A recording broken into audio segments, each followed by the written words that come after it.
Mumtaz TV bersama menegakkan sunnah. Bismillahirrahmanirrahim. Assalamualaikum warahmatullahi wabarakatuh.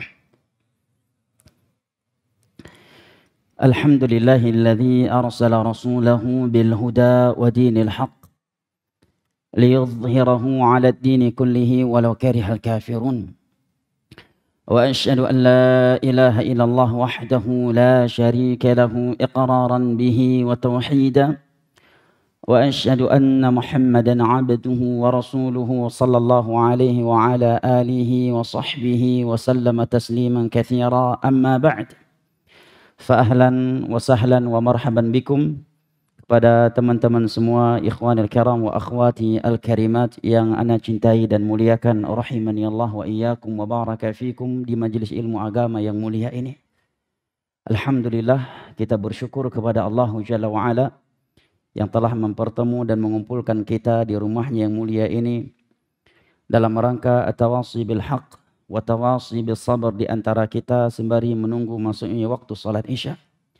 Kita memohon kepada Allah Jalla wa Ala dengan nama-namanya yang maha indah dan sifat-sifat yang maha tinggi agar menjadikan kita dari golongan-golongan yang ia firmankan di dalam sebuah hadis qudsi yang datang dengan sanad yang dihasankan oleh Syekh Al-Albani dari Mu'adz bin Jabal radhiyallahu an. Wajabat mahabbati lil mutahabbina fiyya wal mutajalisina fiyya wal mutazawirina fiyya wal mutabathilina fiyya. Sungguh telah wajib cintaku untuk mereka yang saling cinta mencintai sesama mereka karenaku. Mereka duduk-duduk berkumpul sesama mereka karenaku. Mereka saling kunjung mengunjungi sesama mereka karenaku, dan mereka saling berbagi sesama mereka karenaku. Mudah-mudahan Allah Jalla wa'ala juga menggolongkan kita dari sebagian golongan yang Nabi SAW sabdakan di dalam hadis Abu Hurairah radhiyallahu anhu yang diriwayat oleh Al-Imam Al-Bukhari dan Muslim, sab'atun yudhilluhumullahu yawma la dhilla illa dhilluh. Ada 7 golongan yang akan dinaungi oleh Allah Jalla wa'ala pada hari kiamat nanti, pada hari yang tiada naungan kecuali hanya naungannya. Di antara mereka adalah rajulani tahabba fillah ijtama'a alaihi waftaraqa alaihi. Adalah mereka yang saling cinta mencintai sesama mereka karenaku. Mereka berkumpul karena Allah karenaku, dan mereka berpisah karenaku. Dan kita memohon kepada Allah Jalla wa'ala agar memberikan kepada kita sebuah keutamaan atau beberapa keutamaan yang Nabi kita sallallahu alaihi wasallam sebut di dalam hadis yang diriwayat oleh Imam Muslim dari Abu Hurairah radhiyallahu an. Wa man salaka tariqan yaltamisu fihi ilma sahalallahu lahu bihi tariqan ila al-jannah. Wa majtama'a qaumun fi baitin min buyutillah yatluna kitaballah wa yatadarasunahu fima bainahum illa nazalat alaihimus sakinah wa ghashyatumur rahmah wa hafathumul malaikah wa dzakarahumullahu fi man indah. Barang siapa yang menempuh sebuah perjalanan dalam rangka menuntut ilmu agama, niscaya Allah akan mudahkan baginya jalan menuju syurga. Dan tidaklah ada suatu kaum yang berkumpul di rumah Allah, mengkaji dan mempelajari agama Allah sesama mereka, illa nazalat alaihimus sakinah, kecuali akan turun kepada mereka sakinah ilahi. Sampai-sampai seorang ulama tabi'in yang bernama Abdullah ibn Mubarak rahimahullahu ta'ala pernah berkata kepada murid-muridnya, Law alimal muluk wa abnal muluk Law alimal muluk wa abna'ul muluk ala ma nahnu alaihi minar rah lajaladuna alaiha. Seandainya para raja dan anak keturunan raja mengetahui betapa tenang dan tentramnya jiwa kita tatkala berada di majelis ilmu agama yang di dalamnya dibacakan ayat-ayat Al-Quran dan hadis-hadis Nabi SAW serta petuah para salaf, lajaladuna alaiha, niscaya mereka akan mencambuk-cambuk kita karena iri dan cemburu kepada kita. Sebagian manusia rela mengorbankan harta yang begitu banyak hanya demi mencari ketenangan jiwa, sehingga ada yang mencarinya dengan cara bermaksiat. Sebagian mereka menyangka ketenangan jiwa itu ada di dalam diskotik, maka dia pun keluar masuk diskotik, tetapi tidak juga mendapatkannya. Sebagian mereka menyangka ketenangan jiwa itu ada di saat dia mengisap obat-obat terlarang seperti sabu-sabu dan semisal dengannya. Tetapi tak jarang juga dari mereka yang mencari ketenangan dan mengisap sabu-sabu dan semisal dengannya justru berujung dengan bunuh diri karena frustasi dan stres. Dan berbagai maksiat lainnya. Hanya mereka yang mendapatkan hidayah dan taufik dari Allah Jalla wa'ala yang mengetahui majelis ilmu agama sebagai taman-taman syurga yang paling menentramkan jiwa mereka. Nazalat alaihim sakinah. Tercurahkan, akan turun sakinah ilahi ke dalam hati-hati mereka. Dan itu memang benar-benar kita rasakan apabila kita hadir di majelis ilmu agama dengan hati yang ikhlas. Dan hati yang bersih dari berbagai kotoran dan penyakitnya. Tidaklah kita berangkat dari rumah kita ke majelis ilmu agama dan hati kita sedang sempit, bahkan mungkin sedang galau. Kemudian kita duduk di majelis ilmu agama di dalam rumah Allah, di mana di dalamnya dibacakan ayat-ayat Al-Quran dan hadis-hadis Nabi SAW serta petuah ulama salaf, kecuali kita merasakan betapa tenang dan tentramnya jiwa kita. Seolah-olah ketika kita sedang menghadirinya, kita adalah anak seorang raja yang paling kaya. Orang yang paling kaya dan seolah-olah kita adalah orang yang paling bahagia hidupnya. Meskipun ketika keluar dari masjid baru 1-2 langkah, stres dan frustasi kembali. Karena pampers anak-anak udah habis dan duit lagi nggak ada. Atau utang bakal ditagih hari ini. Tetapi ketika sedang duduk di majelis ilmu agama, kita merasakan betapa tenang dan tentramnya jiwa kita. Dan seolah-olah kita di dunia ini adalah orang yang paling tidak punya beban dalam kehidupannya. Kenapa? Karena berkat sakinah ilahi. Nazalat alaihim sakinah.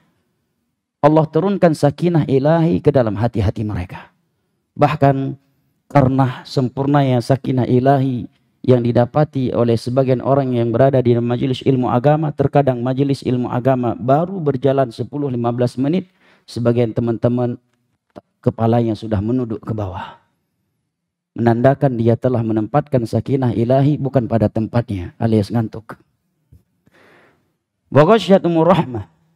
Tercurahkan untuk mereka rahmat. Wa haffatumul malaikah. Malaikat-malaikat Allah akan datang meliputi mereka. Wa dzakarahumullahu fi man indah. Dan nama-nama mereka disebut-sebut oleh Allah di hadapan malaikat-malaikat yang ada di sisinya. Adakah majelis yang lebih indah dari itu, jamaah? Setiap kali kita menghadirinya, setiap kali itu nama kita terdengar oleh Jibril, Mikail, Israfil dan malaikat-malaikat lain yang ada di sisi Allah. Wa dzakarahumullahu fi man indah. Nama-nama mereka akan disebut-sebut oleh Allah Jalla wa Ala di hadapan malaikat-malaikat yang ada di sisinya. Ikhwanal karam wa akhwati al-karimat rahimani Allah wa iyyakum wa baraka fiikum yang ana cintai dan muliakan. Tentunya apabila kita telah bertemu dan berkumpul seperti ini, majelis kita tidak akan diridhai dan diberkahi oleh Allah kecuali apabila kita saling nasihat menasihati di antara kita. Allah Jalla wa Ala berfirman di dalam surat An-Nisa, la khaira fi katsirin min najwahum illa man amara bi shadaqatin aw ma'rufin aw islahin bainan nas. Sungguh tiada kebaikan pada kebanyakan majelis-majelis mereka, kecuali majelis-majelis yang di dalamnya ada seruan kepada hal yang ma'ruf, ajakan kepada sedekah dan mendamaikan di antara manusia. Oleh karenanya sahabat yang mulia Jarir bin Abdullah Al-Bajali radhiyallahu anhu dalam riwayat Imam Muslim mengatakan, bay'ana Rasulullah sallallahu alaihi wasallam ala iqamis salati wa ita'iz zakai wan nushi li kulli muslim. Kami telah membaiat Rasulullah sallallahu alaihi wasallam untuk senantiasa menegakkan salat, menunaikan zakat dan memberikan nasihat untuk setiap individu muslim. Beranjak dari beberapa ayat dan hadis Nabi SAW, maka insyaAllah ta'ala pada kesempatan kali ini kita akan mengangkat tema prinsip atau kaidah seorang mukmin, seorang muslim yang hidup di akhir zaman. Teman-teman sekalian yang ana cintai dan muliakan, rahimani Allah wa iyyakum wa baraka fikum. Berikut ini beberapa hadis Nabi SAW yang menunjukkan bahwa masa yang disebut oleh Nabi penuh dengan fitnah, penuh dengan penyimpangan dan kerusakan adalah masa yang kita berada di dalamnya saat ini. Hadis yang pertama adalah hadis riwayat Al-Imam Al-Bukhari dari Abdullah bin Qais Abu Musa Al-Asy'ari dan Abdullah bin Mas'ud radhiyallahu anhuma.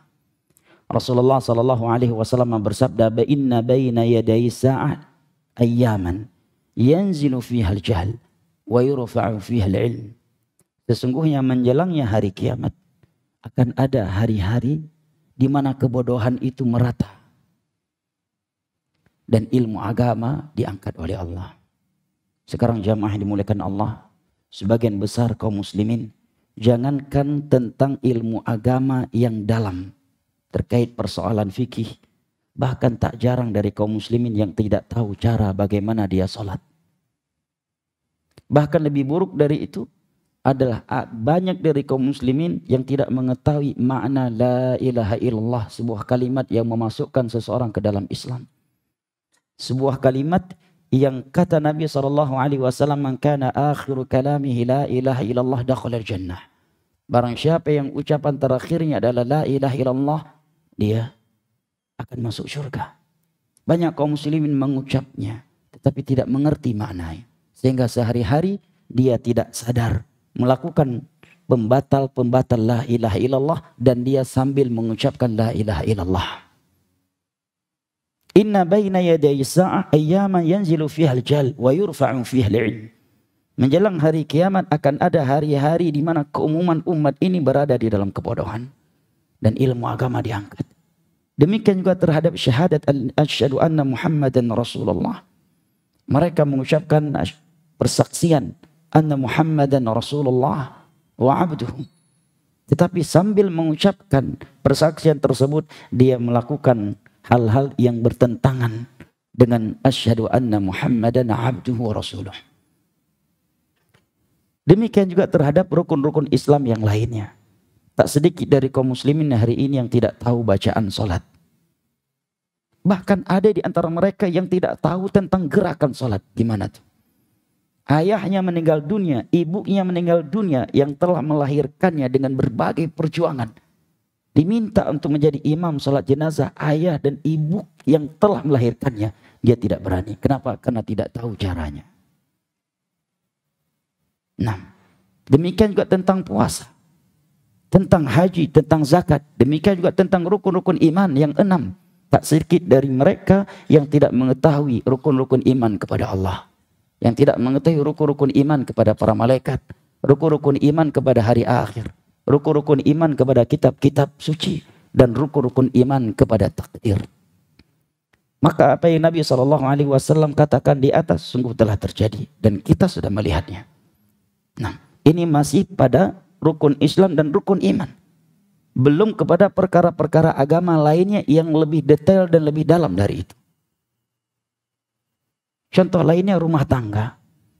Betapa banyak hari ini khususnya kaum laki-laki bermudah-mudahan dengan kalimat talak. Dan dia mengira kalau buku cerai belum keluar dari mahkamah, berarti dia belum cerai. Walaupun kalimat talak sudah lebih dari 3 kali dari mulutnya. Nah, padahal Nabi SAW bersabda, "Thalathun hazluhunna wa jidduhunna jidd." 3 perkara. Bercandanya serius dan seriusnya adalah serius. Di antaranya kalimat talak. Berulang kali mengeluarkan kalimat talak kepada istrinya. Lebih dari 10 kali. Di tempat-tempat yang berbeda atau di waktu-waktu yang berbeda. Hanya karena merasa mahkamah belum memutuskan atau perkara mereka belum naik ke mahkamah. Dia merasa itu masih istrinya. Padahal sudah talak bain. Sehingga hubungan badan yang dilakukan terhitung zina di dalam Islam. Nah, maka apa yang Nabi SAW sabdakan di atas sungguh telah kita saksikan. Ini baru satu hadis Nabi. Baru satu hadis Nabi tentang kondisi umat beliau di akhir zaman. Inna baina yaday sa'ah ayyaman yanzilu fiha al-jahl wa yurfa'u fiha al-ilm. Sesungguhnya menjelang hari kiamat, keumuman manusia berada di dalam kebodohan. Dan ilmu agama benar-benar diangkat. Siapa di antara muslim hari ini yang benar bacaannya? Bacaan Al-Qur'annya? Sangat sedikit. Bahkan yang mereka sudah salat 5 waktu dan semangat mengikuti kajian pun masih banyak yang belum benar bacaan Al-Fatihahnya. Padahal Al-Fatihah rukun salat. Inna baina yaday sa'ah yanzilu fiha al-jahl wa yurfa'u fiha al-'ilm. Sesungguhnya menjelang hari kiamat akan ada hari-hari di mana keumuman manusia berada di dalam kebodohan. Dan ilmu agama itu benar-benar diangkat. Subhanallah. Banyak muslim hari ini yang tidak tahu Allah di atas langit. Nah, padahal 7 ayat dalam Al-Quran. Hadis-hadis Nabi, ijma' para sahabat, kata Imam Az-Zahabi. Ijma' tabi'in, tabi'un tabi'in, dan seluruh madhab. Tidak ada yang menyelisih pendapat ya akidah ini. Dan ini bukan akidah yang detail dalam Islam. Termasuk akidah yang paling dasar dan fundamental di dalam Islam. Aamintum man fis sama' ar-Rahmanu 'alal arsy istawa. Tapi hari ini justru orang yang berakidah dengan akidah yang sangat-sangat fundamental ini dianggap sesat. Bahkan ada yang menganggapnya murtad karena berakidah dengan akidah yang satu ini, padahal ini termasuk akidah yang sangat dasar dan fundamental di dalam Islam. Bahkan kalau kita membaca Al-Quran, orang yang pertama kali mengingkari akidah yang satu ini adalah Fir'aun. Ketika dia berkata kepada Haman, ya Haman udumuni sarhan la'ali ablughul asbab samawati fa'attali'a ila ilahi Musa wa inni la'adhunnuhu kadhiba. Wahai menteriku Haman, tolong bangunkan paramik, bangunkan tangga ke langit. Saya ingin naik ke langit. Karena Musa menganggap Tuhannya di atas langit. Aku ingin bertemu dengan Tuhannya. Dan aku menganggap Musa ini dusta, mengatakan Tuhannya di atas langit. Tapi hari ini justru orang yang berakidah dan akidah ini dianggap sesat, bahkan sebagian tempat dianggap murtad. Maka sungguh benar apa yang Nabi SAW sabdakan di atas. Inna baina yaday sa'ah ayyaman yanzilu fiha al-jahl wa yurfa'u fiha al-'ilm. Mayoritas manusia berada di dalam kebodohan. Dan ilmu agama diangkat. Hadis yang kedua tentang kondisi umat Nabi SAW di akhir zaman adalah apa yang Nabi SAW sabdakan di dalam hadis riwayat Al-Imam Al-Bukhari dari Abu Hurairah radhiyallahu anhu. Nabi SAW bersabda, yataqarabu zaman wa yanqusul amal wa yulqa asyuh wa tadhharul fitan wa yakthurul harj. Qalu wa ma huwal harju ya Rasulullah? Qala al-qatlul qatil. Sungguh zaman ini semakin hari semakin cepat perputarannya.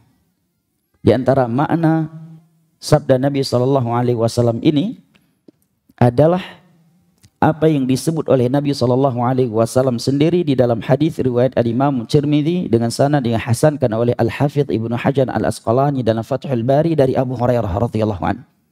Nabi SAW bersabda, la taqumu sa'atu hatta yataqaraba zaman fatakunu sanatu kasyahr wa yakunu syahru kal usbu' wa yakunu al usbu'u kal yawm wa yakunu al yawm kas-sa'ah wa takunu as-sa'atu kahtiraqis safah.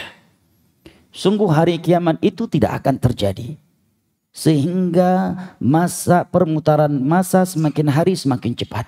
Maka waktu 1 tahun bagaikan 1 bulan, 1 bulan bagaikan 1 pekan, 1 pekan seperti 1 hari, 1 hari seperti sa'ah. Sa'ah itu dalam bahasa Arab artinya waktun qasir, waktu yang sangat pendek. Mungkin bolehlah diterjemahkan 1 jam. 1 hari seperti 1 jam. Dan perputaran waktu 1 jam, habisnya waktu 1 jam seperti kahtiraqis sa'afah, seperti habisnya pelepah kurma yang kering tatkala terbakar. Dan ini sudah kita rasakan, ya kan? Tak terasa sudah maghrib, tak terasa sebentar lagi sudah isya, tak terasa sudah subuh, tak terasa sudah zuhur lagi, sudah asar lagi, sudah maghrib lagi, sudah isya lagi, sudah waktu tidur lagi.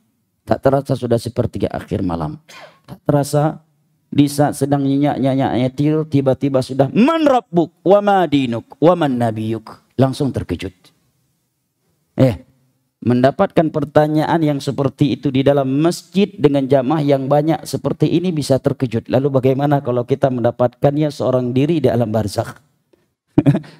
Nah, perputaran waktu yang begitu cepat.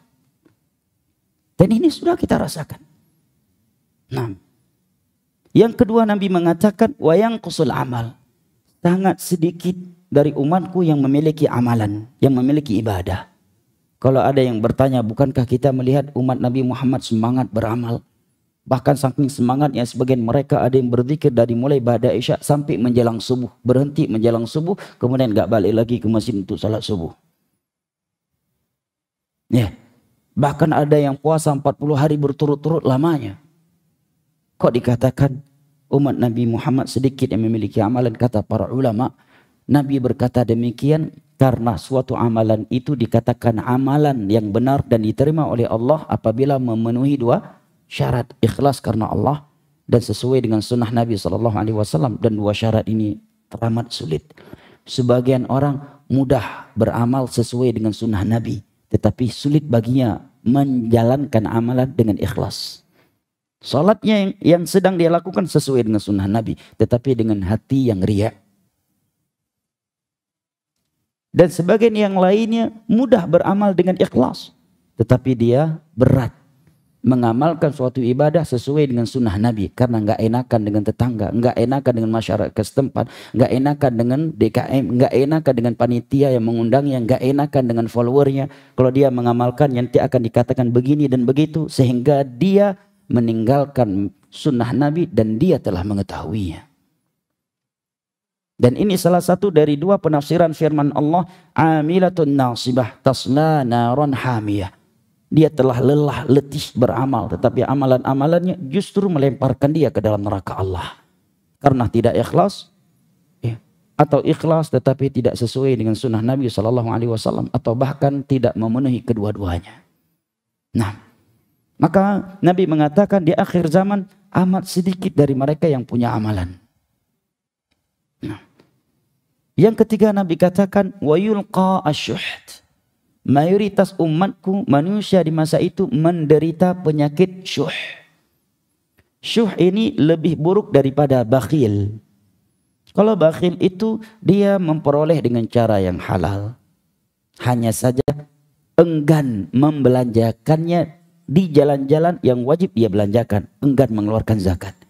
Kalau syuh, ambisi yang sangat kuat dalam mencari dunia, tanpa peduli apakah dia memperolehnya dengan cara yang halal ataukah dengan cara yang haram. Setelah itu dia enggan membelanjakannya di jalan Allah Subhanahu wa taala.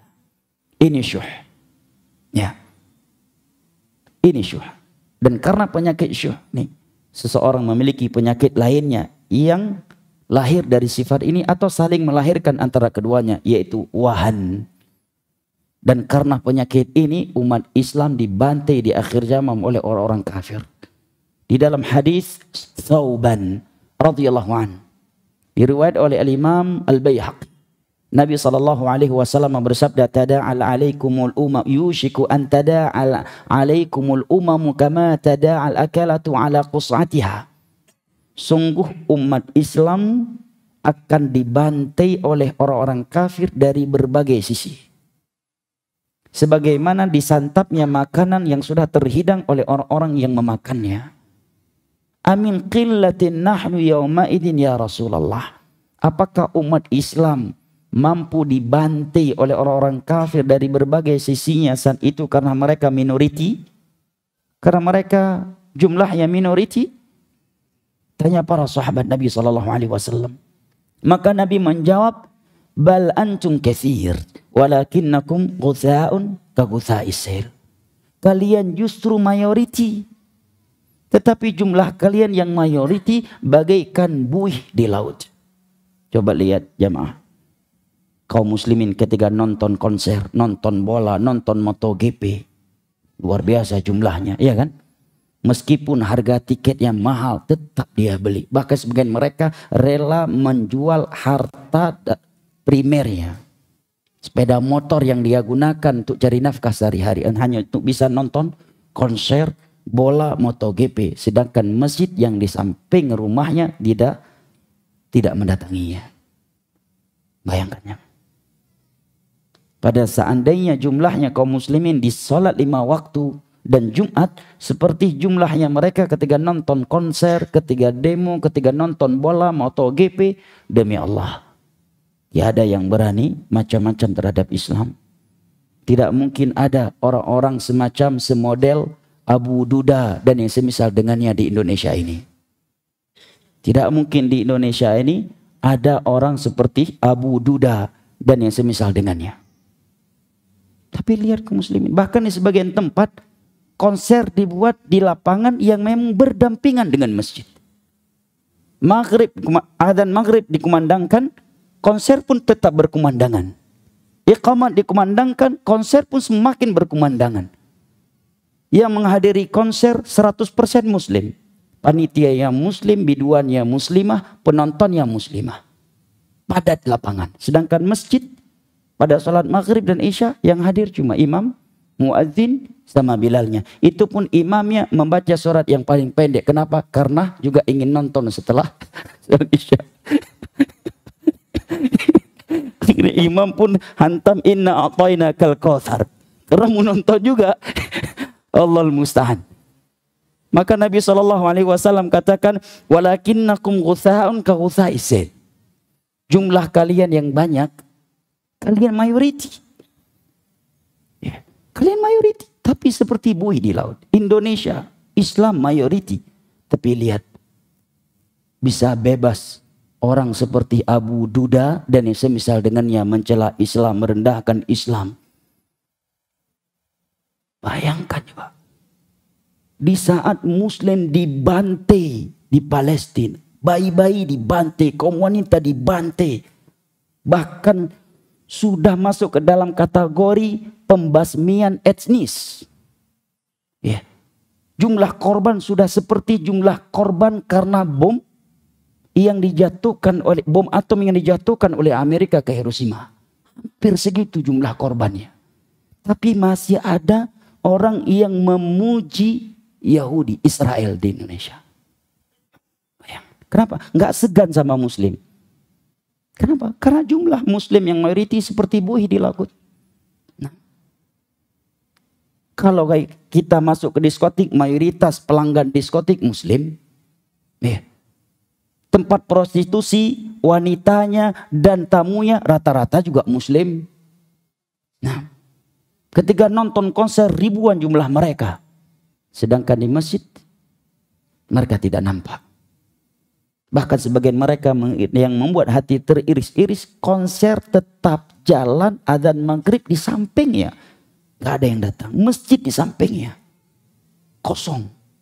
Konser ribuan yang menghadirinya. Makanya benar apa yang Nabi katakan. Kemudian Nabi mengatakan, wala yanzi'annallahu min suduri aduwikum al-mahabah alaikum.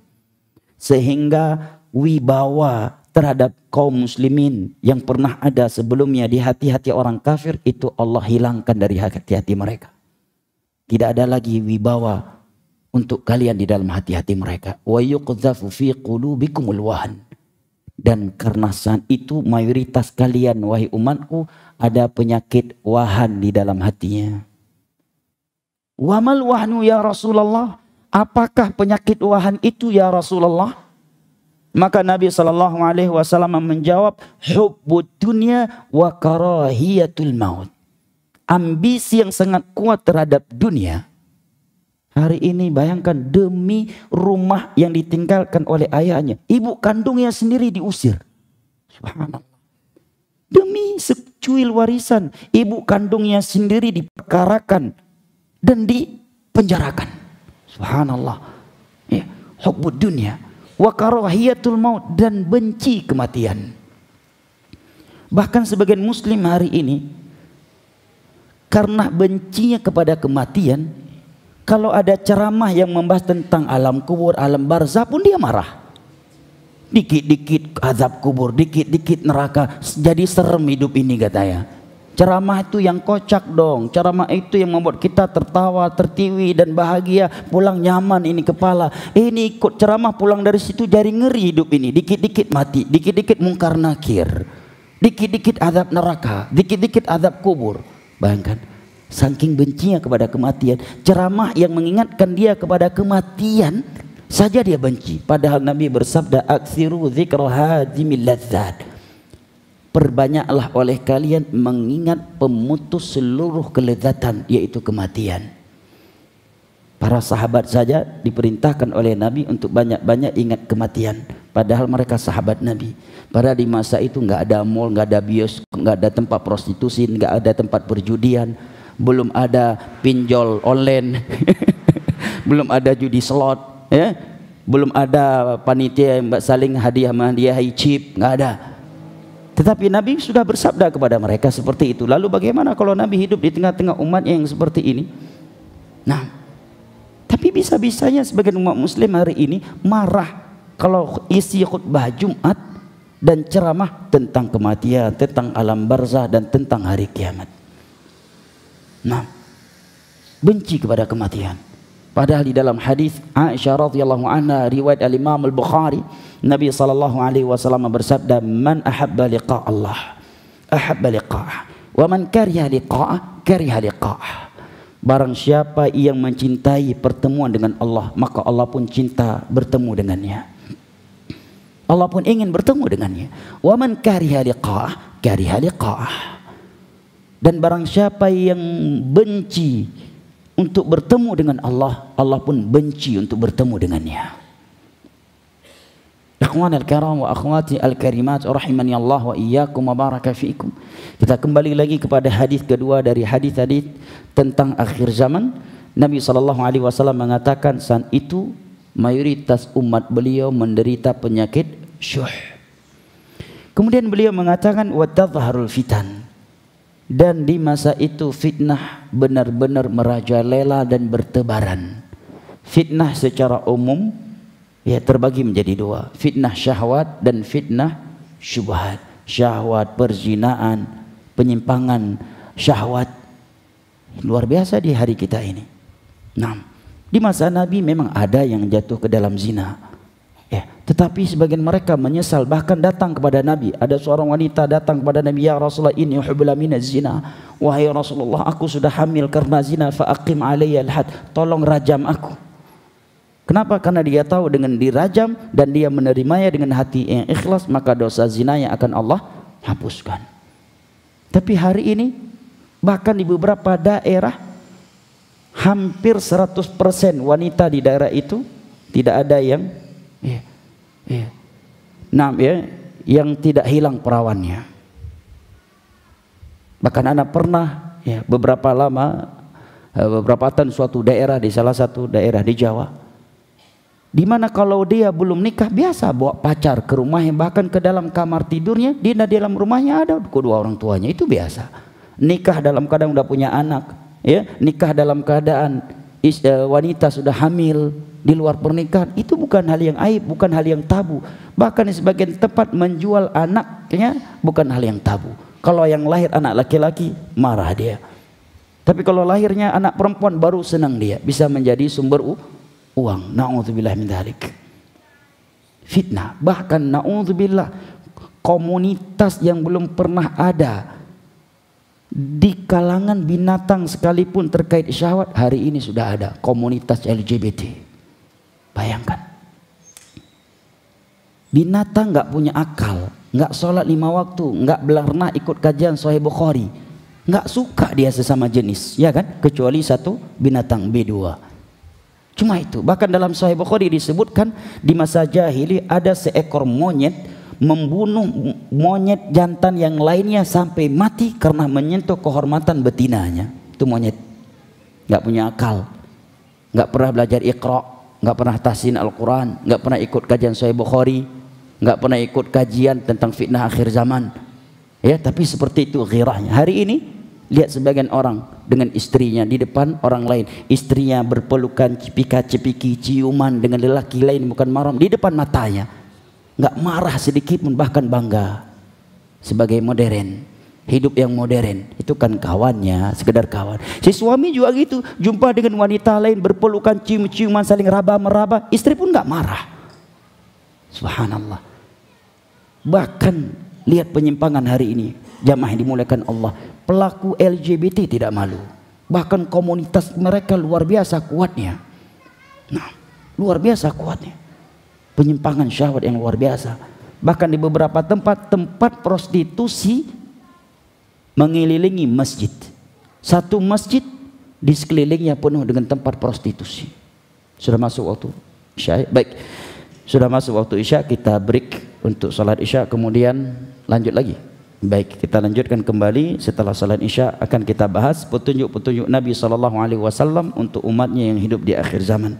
Wallahu ta'ala alam bisawab. Subhanakallahumma wa bihamdik, asyhadu an la ilaha illa anta, astaghfiruka wa atubu ilaik. Wassalamualaikum warahmatullahi wabarakatuh. Bismillahirrahmanirrahim. Assalamualaikum warahmatullahi wabarakatuh. Alhamdulillah wassalatu wassalamu ala Rasulillah wa ala alihi wa sahbihi wa sallama tasliman katsira, amma ba'd. Fa ahlan wa sahlan wa marhaban bikum teman-teman sekalian, ikhwanil karam wa akhwati al-karimat yang ana cintai dan muliakan, rahimani Allah wa iyyakum wa baraka fikum. Pada kajian yang pertama tadi, atau di sesi pertama dari kajian kita tadi, telah menyimak beberapa hadis Nabi SAW yang berbicara tentang kondisi umat Nabi Muhammad SAW di akhir zaman, di sebuah masa yang sudah jauh dengan kenabian dan ilmu agama. Sehingga Nabi SAW menyebutkan wa tadhharul fitan. Di masa itu fitnah merajalela dan bertebaran di tengah-tengah manusia.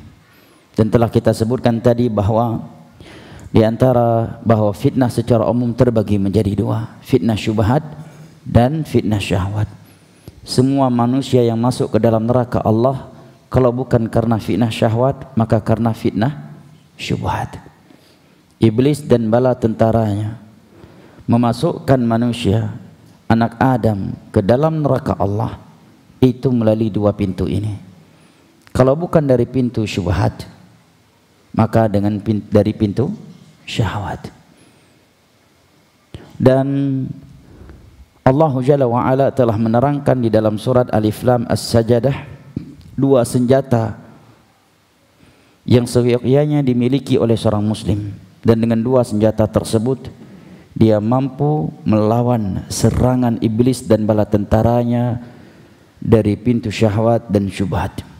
Allah Jalla wa Ala berfirman, wa ja'alna minhum a'immatan yahduna bi amrina lamma sabaru wa kanu bi ayatina yuqinun. Kami jadikan mereka sebagai imam-imam dalam agama ini, panutan karena kekokohan ilmu dan agama mereka. Kenapa? Lamma sabaru, tatkala mereka sabar. Wa kanu bi ayatina yuqinun, dan mereka adalah orang-orang yang berilmu, orang-orang yang yakin terhadap ayat-ayat kami. Kata Sufyan bin Uyainah, sebelum dikatakan oleh Syekhul Islam Ibnu Taimiyah, meskipun ucapan yang berikut ini lebih terkenal lebih masyhur dari Ibnu Taimiyah, tetapi sebenarnya sebelum Ibnu Taimiyah sudah diucapkan oleh Sufyan bin Uyainah, gurunya Imam Syafi'i, gurunya Imam Ahmad rahimahullah. Beliau mengatakan, fabil ilmi was sabri tunalul imamatu fiddin.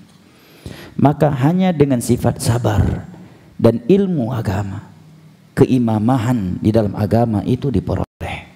Apabila iblis dan bala tentara datang ingin menjerumuskan kita ke dalam neraka Allah melalui pintu syahwat, maka senjata yang bisa menyelamatkan kita dari hal tersebut adalah sabar, bersabar. Yang selamat dari fitnah syahwat hanya orang-orang yang sabar. Makanya terkadang ada orang awam tidak berilmu justru lebih selamat dari pintu syahwat daripada orang yang sudah berilmu. Daripada orang yang berilmu. Berbeda dengan syubhat. Tiada yang selamat darinya kecuali orang yang berilmu. Karena hanya dengan ilmu seseorang itu dapat selamat dari syubhat, pemahaman-pemahaman yang rencu, yang sesat, menyesatkan dari Al-Quran dan As-Sunnah, tetapi dianggap sebagai suatu kebenaran. Itu syubhat, kesamaran antara kebenaran dan kebatilan. Nah, ikhwanul karam wa akhwati al-karimat, kalau kita melihat apa yang Nabi sebutkan ini, maka sungguh telah terlihat oleh kita semuanya syahwat. Jangan ditanya fitnah syahwat di masa kita ini jemaah. Na'udzubillah min dzalik. Terkadang berita yang kita baca seolah-olah hati kita ini tidak percaya itu bisa terjadi. Perzinaan dengan ibu kandung sendiri, seorang ayah memperkosa anak kandungnya sendiri, seorang mertua berzina dengan menantunya sendiri. Na'udzubillah min dzalik. Lihat fitnah syahwat karena media sosial hari ini. Bahkan penyimpangan-penyimpangan syahwat lainnya, di mana binatang yang tidak berakal sekalipun merasa jijik dari penyimpangan syahwat tersebut, tetapi dilakukan oleh sebagian manusia. Demikian juga tentang syubhat. Di masa Nabi SAW, agama itu dibicarakan dengan ayat Al-Quran dan hadis-hadis Nabi SAW. Di masa para tabi'in, tabi'ut tabi'in dan setelahnya, mereka tidak berbicara tentang agama kecuali dengan Al-Quran, dengan hadis atau ucapan para sahabat Nabi SAW. Kalau dia tabi'ut tabi'in, dengan mengukilkan ucapan tabi'in yang telah datang sebelumnya. Tidak ada yang berani berfatwa kecuali dia telah dikenal berilmu dan sudah ada ulama, guru-guru yang dia duduk bersimpuh kepadanya yang telah merekomendasinya. Tapi hari ini seseorang bisa berbicara tentang ilmu agama, bisa menjadi penceramah, bisa menjadi seorang ustadz, hanya bermodal dia mantan public figure di dunia entertainment, hanya sekedar bermodal sebagai mantan pendeta, atau karena memiliki follower yang banyak, meskipun tidak diketahui di mana dia belajar. Di masa Umar bin Khattab radhiyallahu anhu, ada seorang yang bernama Sabir bin Isa. Sabir bin Isa, dia menyebarkan syubhat di tengah-tengah kaum muslimin tentang ayat-ayat mutasyabihat, sehingga sampailah kepada Umar bin Khattab radhiyallahu anhu tentang beliau, tentang orang ini. Umar memanggilnya, kemudian dipukul kepalanya dengan pelepah kurma oleh Umar. Namun ingat, Umar saat itu sebagai siapa? Amirul Mukminin. Jangan ente terapkan kepada tetangga, ente banyak syubhat sini, pukul kepalanya, pak, digebukin antum sekampung. Umar adalah Amirul Mukminin di masa itu. Dan Umar sebelum menjadi Amirul Mukminin saja, dengan ketegasan beliau, meskipun masyarakat takut kepada beliau, tetapi beliau sangat dicintai, sangat dicintai oleh kaum muslimin. Dipukul kepalanya sampai keluar darah, sehingga orang ini mengatakan, ya Umar, syubhatnya sudah keluar, jangankan syubhat, darahnya sekalipun juga udah keluar, katanya. Jadi nggak ada yang berani bicara agama macam dengan selain Al-Quran dan As-Sunnah, tidak berani menyampaikan pemahaman yang menyimpang, kecuali setelah terbunuhnya Umar, dari mulai munculnya Khawarij, kemudian Syiah, Mu'tazilah dan seterusnya. Nah, hari ini bayangkan jemaah, terkadang sebagian orang berbicara tentang ilmu agama, sampai-sampai di hati kita timbul pertanyaan, kok seberani itu dia berbicaranya? Kok sampai segitunya dia berbicara tentang agama Allah Subhanahu wa taala? Tapi anehnya, kok bisa sebanyak itu pengikutnya? Padahal jelas-jelas yang dia langgar Al-Quran, hadis dan ijma' para sahabat, para tabi'in, tabi'ut tabi'in, bahkan sebagian permasalahan ijma' para ulama fikih secara keseluruhan dari seluruh mazhab. Itu tadi, karena Nabi memang telah mengatakan di akhir zaman syubhat dan syahwat itu benar-benar merajalela. Wa yakthurul harj, dan yang terakhir Nabi katakan, di masa itu banyak terjadi al-harj. Al-harju, hak besar, hak tebal, fathah, ra sukun. Al-harju. Wa mal harju ya Rasulullah? Apakah al-harju itu ya Rasulullah? Tanya para sahabatnya. Maka Nabi menjawab, al-qatlu, al-qatlu. Kaum muslimin saling membunuh di antara mereka. Dan ini sudah kita hanya gara-gara bola jamaah, supporter mana saling bunuh-bunuh, saling lempar-lemparan, hanya gara-gara bola. Bahkan ada yang gara-gara rebut pacar. bunuh-bunuhan, mati gara-gara rebut pacar. Aduh, sedih banget dengarnya. Kita sedihnya bukan karena dia mati, tapi sedihnya karena dia mati rebutan pacar. Terjadi apa enggak? Terjadi. Mati berantem di dalam diskotik. Alhamdulillah min dzalik. Mati rebutan parkir. Hanya gara-gara masalah kecil, nyawa bisa melayang hari ini, ya kan? Hanya demi memperebutkan satu kursi. Sebagian politikus rela mengadu domba antara rakyat, antara satu sama yang lainnya. Ya, ormas ini diadu domba dengan ormasnya ini, diadu domba dengan itu. Mereka nggak peduli berapa ribu nyawa hilang dan akan bertumpah darah. Yang penting politik, yang dia inginkan, dia dicapai olehnya. Padahal Nabi mengatakan la zawalu dunya ahwanu indallahi min safaki dami muslim. Hilangnya dunia hilang secara keseluruhan, runtuh semuanya, hancur semuanya, itu lebih mending di sisi Allah daripada tumpahnya darah seorang muslim. Tapi hari ini sebagian orang dengan mudah mengatakan nggak apa-apa mati 1-2 orang, tapi demo kali ini kita berhasil mengubah undang-undang tersebut. Memang demo itu memang harus begitu, harus ada yang mati, harus ada tumpah darah. Kalau enggak nanti enggak dipeduli. Subhanallah, dengan mudahnya sebagian mereka menjawab demikian. Padahal Nabi mengatakan la zawadu dunya ahwanu indallahi min safaki dami muslim. Hilangnya dunia bukan sekedar lapangan kerja, dunia hilang. Itu lebih baik daripada tumpahnya darah seorang muslim. Ketika Nabi SAW mencium Ka'bah Hajar Aswad, Nabi bersabda, ma a'zamaki wa ma a'zama hurmataki. Walladhi nafsi biyadih la hurmatu muslimin asyaddu indallahi min hurmatik. Wahai Ka'bah, betapa mulianya engkau, betapa agungnya engkau di sisi Allah dan hamba-hambanya. Demi Allah yang jiwaku berada di tangannya, sungguh kehormatan muslim lebih tinggi, lebih besar di sisi Allah daripada kemuliaanmu, daripada keagunganmu. Sekarang bagaimana seandainya Ka'bah ada yang menghancurinya? Pasti kita semua akan murka. Tetapi kalau melihat ada muslim terbunuh, biasa aja sebagian orang, ya kan? Hanya gara-gara masalah nonton bola, gara-gara parkir, gara-gara rebutan pacar, gara-gara rebutan lapangan kerja, gara-gara politik, saling bunuh-bunuhan. Bahkan hanya gara-gara warisan, rela membunuh saudara kandungnya sendiri, membunuh orang tuanya sendiri. Maka apa yang Nabi sebutkan di atas ini sudah terjadi. Ini baru 2 hadis loh yang kita sebutkan tentang fitnah akhir. Baru 2 hadis. Yang pertama tadi hadis Abu Musa Abdullah bin Qais dan Abdullah bin Mas'ud riwayat Imam Al-Bukhari bahwa menjelang hari kiamat akan ada hari-hari ya di mana manusia berada dalam kebodohan. Hadis yang kedua adalah hadis Abu Hurairah ini. Terjadi ya zaman perputarannya semakin hari semakin cepat dan sampai ke Al-Haraj tadi. Belum lagi kalau kita berbicara dengan hadis-hadis Nabi SAW lainnya, ya, di mana Nabi SAW menyebutkan syuribatil wa idza Nabi menyebutkan la yakunanna khasfun wa maskhun wa qath. Sungguh akan datang suatu masa di mana akan ada hujan dari benda keras, batu dan semisal dengannya. Qathfun, ya, dan akan sering terjadi gempa. Wa maskhun, dan sebagian manusia dirubah bentuknya menjadi mirip binatang.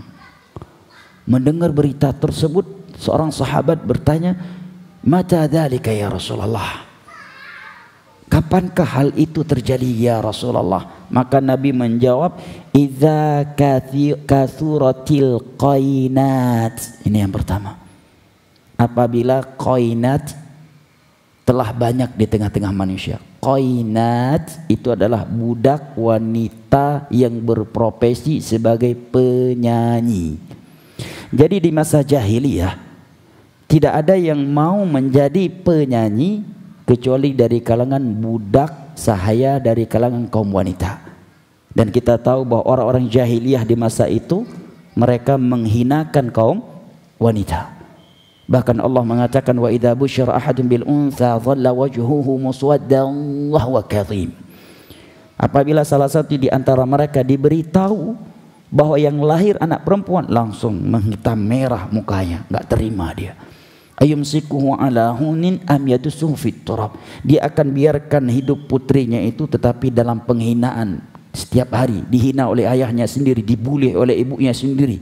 Ya, dikatakan kamu ini pembawa sial. Jumpa dengan ibu juga demi kamu ini makhluk pembawa sial. Sama abangnya juga dibuli, sama pamannya juga dibuli, sama tetangganya juga dibuli. Kamu pembawa sial, pembawa sial. Am yadussu fi turab. Kalau enggak maka ditanam ke dalam tanah hidup-hidup. Seperti itu diperlakukan wanita di masa jahiliyah. Nah, oleh karenanya orang jahiliyah, karena mereka menganggap profesi menyanyi musisi itu benar-benar hina dan rendah, jangankan untuk diri mereka, untuk budak-budak lelaki mereka sendiri mereka tidak rela. Gak rela kalau budak laki-lakinya menjadi musisi penyanyi. Hanya budak-budak wanita yang boleh menyanyi. Nah, sehingga di masa itu apabila seorang budak wanita itu berprofesi sebagai penyanyi, harga perbudakannya menjadi jatuh di pasar. Artinya jamaah, di masa jahiliyah Abu Lahab the Gang, Abu Lahab CS saja nggak mau jadi penyanyi. Bahkan dia malu semalu-malunya kalau budak lelakinya berprofesi penyanyi. Bahkan seandainya budak perempuannya berprofesi penyanyi, harganya jadi jatuh. Hari ini, makanya bahasa Nabi kathratil qainat, akan banyak wanita-wanita yang berprofesi penyanyi, biduan dan semisal dengannya. Tapi hari ini profesi yang sangat diminati. Bahkan jangankan orang awam, sebagian orang udah ngaji, jumpa musisi dengan jumpa ustadz, musisinya dulu yang dilumpahi sama dia, ustadznya ditinggalin. Ya, lebih bangga bisa ngopi bareng dengan musisi penyanyi daripada bisa duduk dengan orang yang berilmu. Ya. Padahal di masa Nabi, makanya Nabi sebutkan qainat, wanita-wanita penyanyi. Seperti tato di masa Nabi, masa jahiliyah, yang tato itu simbol wanita. Justru kejantanannya itu menjadi hilang karena punya tato. Sekarang sebaliknya. Makanya bahasa Nabi, la'anallah al-washimat wal musta'shimat, laknat Allah kepada wanita-wanita yang memakai tato atau memakaikan tato kepada wanita-wanita yang memakaikan tato kepada wanita-wanita lain. Bahasanya wanita, karena di masa itu tato itu simbol wanita. Kalau dia punya tato yang tadinya garang ditakuti penggemar tato, orang jadi gak takut lagi sama dia, cewek bencong rupanya. Sekarang sebaliknya. Kalau udah punya tato, paling tatonya buaya, preman kelas kakap ini, ya. Bel kalau tatonya kobra, padahal di masa dahulu tato itu simbol wanita. Nah, adapun yang sudah hijrah tatonya masih ada, nggak sanggup dia hilangkan, Allah maafkan, dan kita nggak boleh merendahkannya. Fattaqullaha mastata'tum, bertakwalah engkau kepada Allah semampu kalian. Allah tidak melihat masa lalu kita, tetapi akan Allah lihat masa kini dan masa terakhir kita. Syahidnya seperti itulah zaman. Hari ini musisi Masya Allah diminati luar biasa. Sampai-sampai ada sekolah khusus menjadi penyanyi, dipersiapkan dari semenjak SD. Ya. Bahkan di perguruan-perguruan tinggi ada kejurusan seniman menyanyi. Bangga seseorang kalau bisa menjadi musisi. Maka Nabi katakan hal itu akan terjadi apabila sudah banyak bertebaran di tengah-tengah manusia biduan-biduan, wanita-wanita penyanyi. Yang kedua, idza syuribatil khumur, khamar sudah diminum terang-terangan di beberapa tempat jamaah. Muslim, kita bicara tentang muslim. Mereka minum tuak berbarengan. Seorang minum khamar bersama istrinya, anak-anaknya, menantunya, minum khamar bareng, tuak memabukkan, setelah itu teler bareng. Nggak ada yang mengingkarinya. Nah, kemudian Nabi katakan wa dhaharatil ma'azif, alat-alat musik sudah bertebaran di tengah-tengah manusia. Zaman dahulu alat musik itu sulit, jarang, ya. Bahkan jangankan di masa Nabi, tahun 80, 90-an alat musik itu jarang. di tengah-tengah manusia. Hari ini dalam masjid ada musik, sebelum kajian nyanyi dulu musik, tengah-tengah kajian musik lagi, penutupan kajian dengan musik lagi. Bahkan beberapa masjid menjelang azan wajib ada musik, musik syar'i, tanda kutip, kasidah dulu dengan musik baru azan. Setiap 5 menit sebelum azan dihidupkan dulu musiknya, baru murotal, kemudian baru azan. Apa yang Nabi beritakan telah terjadi jamaah. Hadis yang keempat, setelah itu kita baru berbicara apa petunjuk dari Nabi untuk kita yang sudah berada di zaman yang seperti itu. Adalah hadis riwayat Imam Muslim dari Abu Hurairah radhiyallahu anhu. Nabi sallallahu alaihi wasallam bersabda, "Badiru bil a'mali fitana ka qit'il lailil muzlim. Yusbihu ar-rajulu mu'mina wa yumsi kafira. Wa yumsi mu'mina wa yusbihu kafira yabi'u dinahu bi'aradin minad dunya." Segeralah kalian beramal di masa yang sudah penuh fitnah. Karena fitnah itu kalau sudah bertebaran, dia bagaikan potongan-potongan malam yang sangat gelap. Bagaimana kondisi kita kalau sedang berada dalam potongan-potongan malam yang sangat gelap jamaah? Kalau kita berjalan salah sedikit melangkah jatuh ke jurang, ya kan? Terancam akan dipatok ular, disengat oleh binatang yang berbisa, dan berbagai mara bahaya lainnya yang mengancam keselamatan kita. Demikianlah kehidupan di akhir zaman. Sedikit salah melangkah kita akan jatuh ke dalam syirik. Kalau bukan ke syirik, kita akan terjerumus ke dalam bidah. Dan kalau bukan bidah, maka kita akan jatuh ke dalam kubang maksiat. Sedikit salah melangkah, kita akan jatuh ke itu semuanya. Bahkan tidaklah keluar dari masjid kecuali kita melihat di sana Allah dimaksiati dengan kesyirikan, dengan kebidahan, dan dengan kemaksiatan. Sehingga Nabi mengatakan, umatku di masa itu ada yang di pagi hari masih mukmin, tetapi di sore hari sudah murtad, sudah kafir. Kafir di sini kata Imam Nawawi mencakup 2 kekufuran. Kufur besar yang membatalkan Islam, dan kufur kecil, yaitu setiap maksiat yang tidak membatalkan Islam. Jaraknya hanya antara pagi dan sore, bisa kafir. Ada juga yang di sore hari masih kafir, mukmin, di pagi hari sudah kafir. Apa sebab utama umat Nabi Muhammad berpindah dari iman kepada kekufuran, berubah dari mukmin menjadi kafir? Sebab utamanya Nabi katakan, yabi'u dinahu bi'aradin minad dunya. Dia rela menjual agamanya demi secuil dari dunia ini. Lihat bahasa Nabi, demi secuil dari dunia ini. Karena dunia ini jamaah dimuliakan Allah, bagaimanapun indah, manis dan hijaunya, dia tidaklah seberapa jika dibandingkan akhirat. Kita paling lama hidup di dunia ini berapa lama jemaah?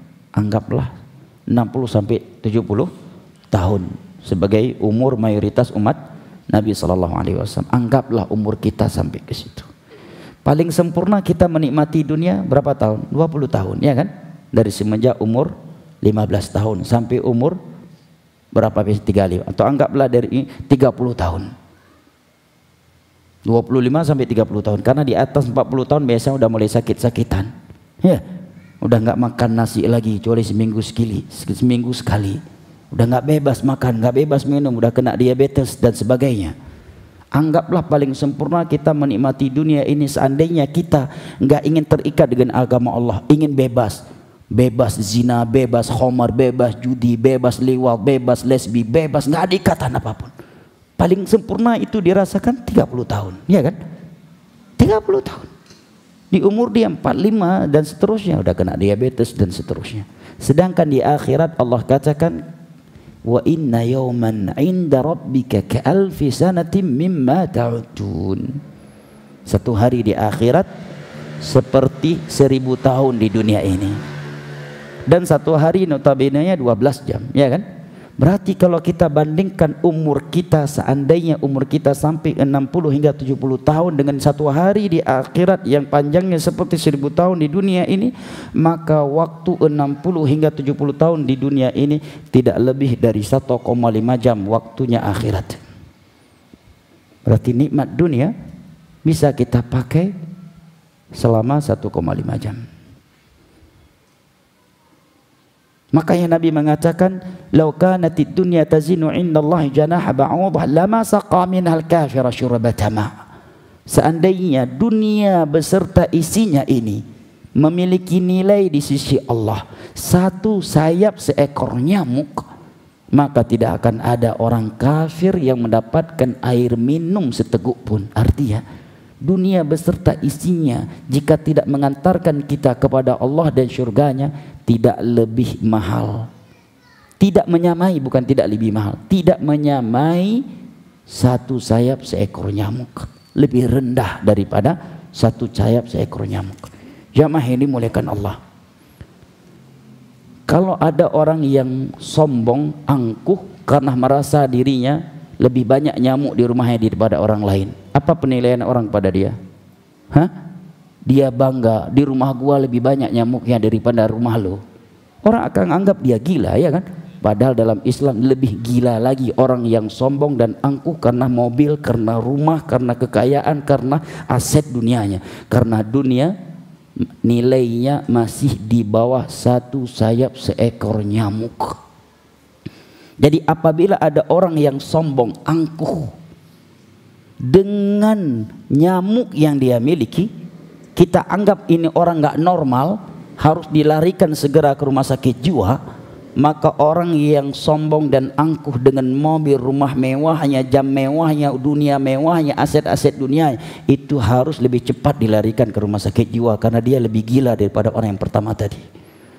Kenapa? Karena satu sayap seekor nyamuk itu lebih mahal, lebih bernilai di sisi Allah daripada dunia beserta isinya yang tidak mengantarkan dia kepada Allah Subhanahu wa taala. Tetapi bersama dengan itu Nabi katakan, ada orang di pagi hari mukmin tetapi di sore hari orang sudah kafir. Ada juga yang di sore hari yang masih mukmin tetapi di pagi harinya sudah kafir, sebabnya hanya demi secuil dari dunia ini. Pindah agama gara-gara pacar. Bahkan saya punya teman dulu sama-sama belajar di Yaman, walaupun datang belakangan dari Singapura. Istrinya udah pakai cadar bersama istri dan anak-anaknya. Belakangan ini anak dengar istrinya udah murtad sama anak-anaknya.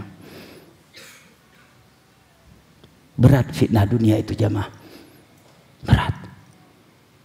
Berat fitnah dunia itu. Nah, di kulli ummatin fitnah.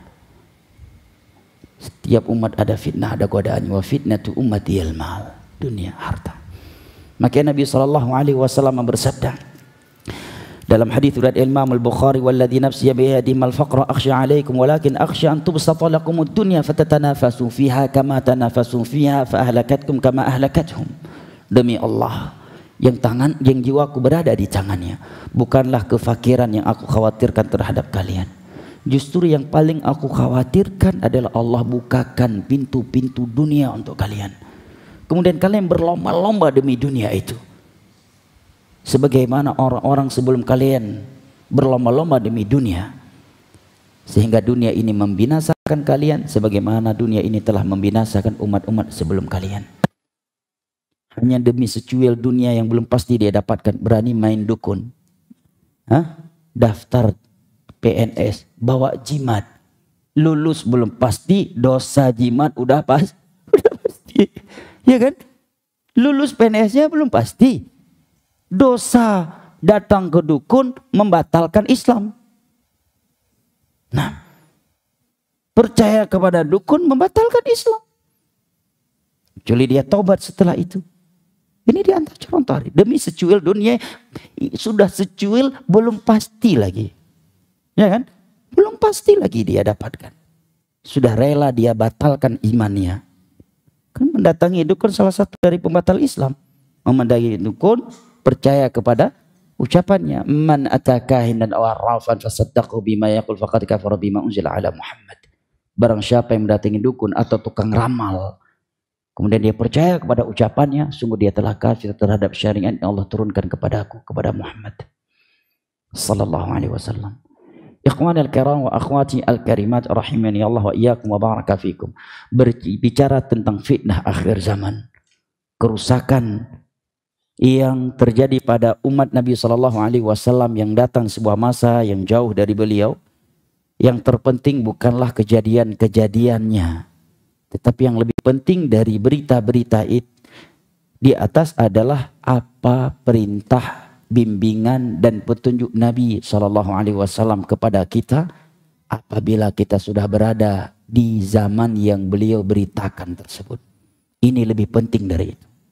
Nah, seandainya seseorang tidak tahu kapan Dajjal itu keluar, ya, kapan Ya'juj wa Ma'juj itu keluar, apa tanda-tandanya, tetapi dia tahu bimbingan Allah dan Rasulnya untuk bisa masuk surga dan selamat dari neraka, maka nggak berbahaya baginya, ya kan? Seandainya dia nggak tahu tanda-tanda turun Dajjal, tapi perintah-perintah Allah dia selalu jalankan, dia sholat, dia puasa, dia haji, ya, dia bertauhid, dia mengikuti sunnah Nabi, dia tidak berbuat syirik. Meskipun tiba-tiba Dajjal berdiri di depannya kemudian membunuhnya, dia mati husnul khatimah. Yang terpenting bagaimana kita mengetahui petunjuk Allah dan Rasulnya kepada kita dan mengamalkannya. Nah, maka berikut ini beberapa petunjuk dari Nabi kita SAW agar kita selamat di akhir zaman jamaah.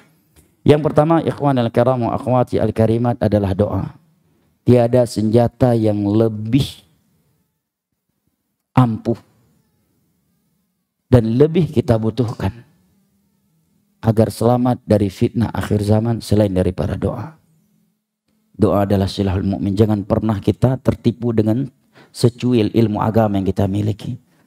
Yang pernah kita bersandar kepada sebutir debu dari amalan soleh kita.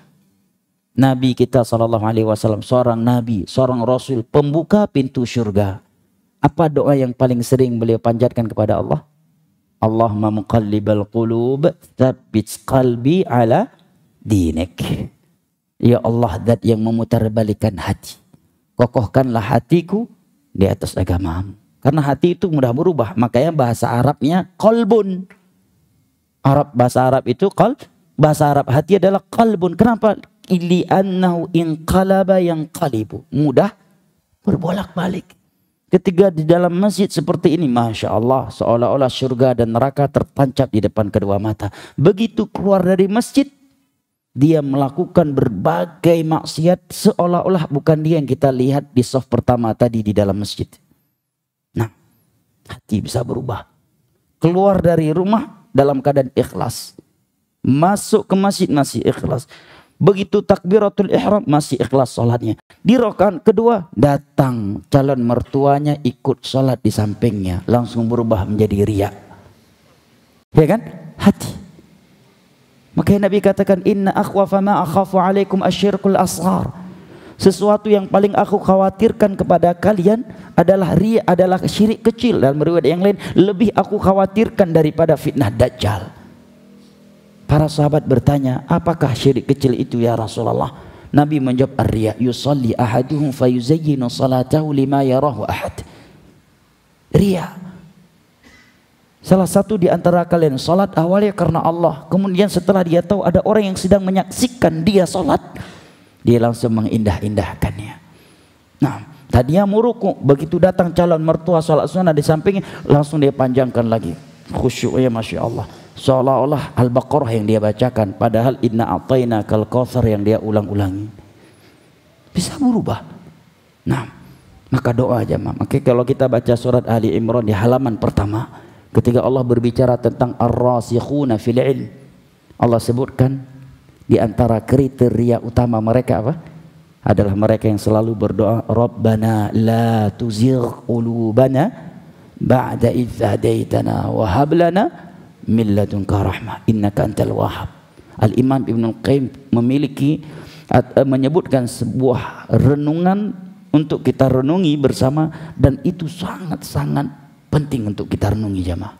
Kata beliau, barang siapa yang merenungi kemurtadan sebagian manusia setelah wafatnya Nabi, dan bagaimana sebagian manusia bisa menjadi munafik dan dia sholat di belakang Nabi, duduk dalam kajian Nabi, dan berangkat jihad bareng Nabi SAW, bisa-bisanya dia menjadi munafik. Padahal dia menjadi munafik tujuannya apa? Untuk menyelamatkan nyawa dan hartanya kan? Menyelamatkan dirinya dari pedang kaum muslimin. Dia milih munafik, menampakkan keislamannya, tetapi jihad ketika Nabi dan kaum muslimin melakukan jihad, dia juga ikut serta ke dalam jihad. Padahal jihad mengancam nyawa. Ini menunjukkan kepada kita, kata Imam Ibnu Qayyim, mahalnya hidayah. Mahalnya hidayah. Kaum munafikin di masa Nabi salat di belakang Nabi kecuali salat subuh dan isya. Nabi salat zuhur, dia bermakmum di belakang Nabi. Nah, Nabi buat kajian, dia ikut kajian. Nabi berangkat jihad, dia juga ikut. Terkadang ngembosin para sahabat Nabi di dalam barisan mereka. Bisa-bisa jadi munafik. Padahal yang memberi kajian Nabi SAW. Gimana tuh? Hah? Kemudian beberapa hari setelah Nabi wafat, sebagian orang yang pernah ngaji sama Nabi murtad. Bahkan sebagian mereka nggak tanggung-tanggung murtadnya, bergabung ke barisannya Musailamah Al-Kadzab. Punya Musailamah Kadzab ini memiliki follower 40.000 orang followernya. Antum followernya berapa di IG? Musailamah Al-Kadzab 40.000 orang followernya, dan kebanyakannya dari Yaman saat itu. Nabi palsu yang pertama dalam sejarah Islam. Ini menerangkan kepada kita, hidayah itu memang di tangan Allah, jemaah. Allah muqallibal qulub, tsabbit qalbi ala dinik. Punya teman pulang Singapura, istrinya murtad. Sedih dengarnya. Teman belajar di Yaman dulu, walaupun datang dalam keadaan memang dari nol. Iya. Murtad istrinya, subhanallah. Ada juga udah belajar bertahun-tahun kepada para ulama di Indonesia, jadi bandar narkoba. Wallahu alam udah tobat atau belum. Hidayah. Bahkan Syekh Abdurrahman Al-Adini pernah menyebutkan seorang syekh, orang yang berilmu, mati di atas perutnya pelacur. Na'udzubillah min dzalik. Hidayah, jamaah. Ada orang yang berilmu, pendakwah, rupanya na'udzubillah min dzalik, melakukan perbuatannya kaum Nabi Lut. Perbuatan kaum Nabi Lut. Ketika sudah diketahui dan murid-muridnya tidak mau lagi belajar sunnah kepadanya, akhirnya cari panggung di luar sunnah supaya eksistensinya tetap ada. Sehingga yang tadi menyuruh kepada sunnah sekarang menyuruh kepada bidah. Yang tadi tegas terhadap syirik sekarang mulai mengkaburkan kesyirikan. Karena dunia juga. Maka dari situ kita mengetahui kenapa doa Allah muqallibal qulub, tsabit qalbi ala dinik menjadi doa yang paling dahsyat bagi Nabi kita. Antum pernah dengar cerita Abdullah Al-Qasimi? Abdullah Al-Qasimi ini satu letting dengan Syekh Abdurrahman As-Sa'idi. Dari Uzaizah di masa itu, inilah orang yang paling tinggi EQ-nya. Asal muasalnya Mesir, ia tinggal di Uzaizah. Cerita yang panjang, ulama yang sangat terkenal kecerdasannya di masa itu. Luar biasa kecerdasannya. Seleting dengan Syekh Abdurrahman As-Sa'di, gurunya Syekh Utsaimin dan Syekh Abdurrahman As-Sa'di. Letting dengan Syekh bin Baz. Dan menulis sebuah kitab yang dianggap oleh ulama sebagai kitab terbagus di atas muka bumi dalam membantah kaum ateis. Namanya, judul kitab adalah Perang Terbuka Terhadap Kaum Ateis. Maksudnya perang argumentasi. Matinya tahu, matinya sebagai ateis. Nah, memperolok-olok Allah dan menganggap Allah tidak ada. Padahal sebelumnya ulama kita seperti Syekh bin Baz, bahkan kecerdasannya di atas Syekh bin Baz, EQ-nya. Subhanallah. Abdullah Al-Qasimi, coba antum klik di Google. Cerita Abdullah Al-Qasimi. Nah, dengan bahasa Arab, Abdullah Al-Qasimi di YouTube juga masih ada. Ucapan-ucapan dia memperolok-olok Allah, memperolok-olok Islam. Nah, sebelumnya ulama kita, ulama sunnah, hafal 30 juz, hafal Sahih Bukhari, hafal Sahih Muslim. Kalau berbicara dalil, keluar dalilnya. Nulis kitab banyak diantaranya tentang kaum, bantahan dia yang sangat kuat terhadap kaum ateis. Mati sebagai ateis. Allah muqallibal qulub, tsabit qulubana ala dinik. Makanya jangan tertipu jamaah. Jangan merasa, oh saya nggak mungkin futur Ustaz, saya adminnya Ustaz. Hah? Jangankan adminnya Ustaz, orang yang pernah bermakmum di belakang Nabi, duduk di dalam majelis Nabi, menjadi munafik di masa itu dan murtad setelah Nabi wafat. Nah, Imran bin Hittan, ulama hadis di masa tabi'in. Berubah manhajnya, akidahnya menjadi khawarij. Yang tadinya mencela Abdurrahman bin Muljam yang telah membunuh Ali bin Abi Thalib, Amirul Mukminin, sepupunya Nabi kita SAW dan menantunya. Setelah berubah menjadi khawarij sebab menikahi putri pamannya yang merupakan ustadzah ya khawarij di masa itu, beliau mulai memuji Abdurrahman bin Muljam, bahkan punya syair-syair khusus memuji Abdurrahman bin Muljam, pembunuhnya Ali bin Abi Thalib. Hidayah. Allahumma muqallibal qulub tsabit qalbi ala dinik. Jadikan ini doa yang paling sering kita sambil nyetir, sambil bawa motor antum, sambil dagang, sambil bawa becak, sambil jalan ke masjid, sambil tidur, sambil berbaring. Allahumma muqallibal qulub tsabit qalbi ala din, dan terkhusus dalam setiap sujud kita. Ini yang pertama jamaah, sumber keselamatan yang pertama dan yang paling utama, doa. Makanya Nabi katakan ta'awwadhu minal fitan, berlindunglah kalian kepada Allah dari fitnah. Yang kedua jamaah yang dimuliakan Allah adalah ilmu agama. Ilmu agama adalah kunci keselamatan. Majelis ilmu agama adalah tempat paling baik untuk kita melindungi agama diri kita dan anggota keluarga kita dari fitnah akhir zaman. Ayat dan hadis yang berbicara tentang keutamaan ilmu agama saya kira sesuatu yang sudah maklum di sisi antum semuanya. May yuridillahu bihi khairan yufaqihu fiddin. Barang siapa yang Allah inginkan kebaikan baginya, Allah akan pahamkan dia tentang agama ini. Kemudian yang ketiga, ikhwanal kiram wa akhwati al-karimat rahimani Allah wa iyyakum wa baraka fikum, segera dalam beramal apabila sudah ada kesempatannya.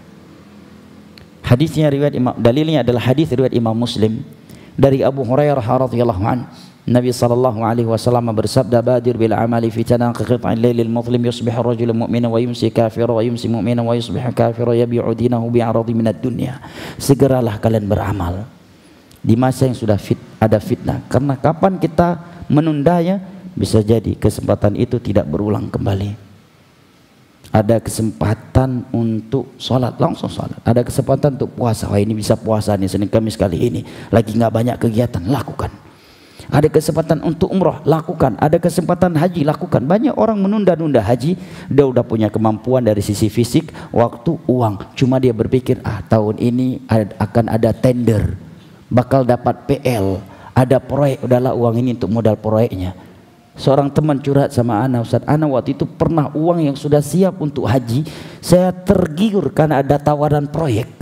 Pada itu proyek nggak butuh-butuh amat bagi ana, masih bisa hidup dengan uang yang sudah ada. Akhirnya saya gunakan untuk proyek tersebut, saya tunda haji ya. Akhirnya proyek itu saya rugi 2 kali lipat dari uang yang sudah saya simpan untuk haji. Haji nggak jadi, proyek tersebut rugi dan nominal ruginya 2 kali lipat uang yang sudah saya simpan untuk berangkat haji.